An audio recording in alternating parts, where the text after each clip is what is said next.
میرے بھائی، یہ شعبان کا مہینہ جو ہمارے سروں پر سایہ فگن ہے، اس مہینے کے اندر امت محمدیہ علی صاحب الصلاۃ والسلام کا ایک بہت بڑا طبقہ کیسے کیسے شرکیہ امور اور بدعت و خرافات میں مبتلا ہے، آپ سے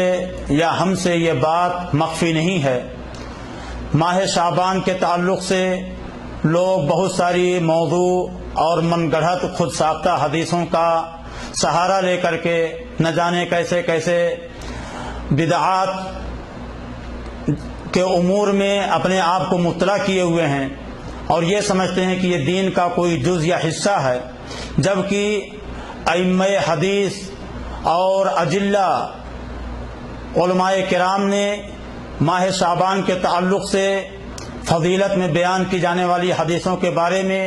یہ حکم صادر فرمایا ہے کہ وہ ساری کی ساری حدیثیں تقریباً خود ساختہ ہیں، موضوع ہیں۔ مثلا الشیخ الالبانی، علامہ شوکانی، علامہ ابن الجوزی اور شیخ الحدیث عبد اللہ رحمانی مبارک پوری رحمہم اللہ نے ان تمام طرح حدیث کے بارے میں فرمایا کہ یہ ساری کی ساری ضعیف ہیں، اور آج اس سماج کے اندر، معاشرے کے اندر جو ہم قیام اللیل کے نام پہ، تہجد اور نوافل کے نام پہ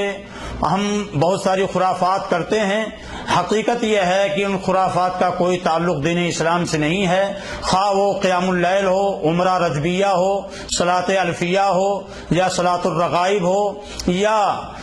100 رکعتیں ادا کر کے ہر رکعت کے اندر 10 مرتبہ سورۃ الاخلاص کی قرأت ہو۔ یہ ساری چیزیں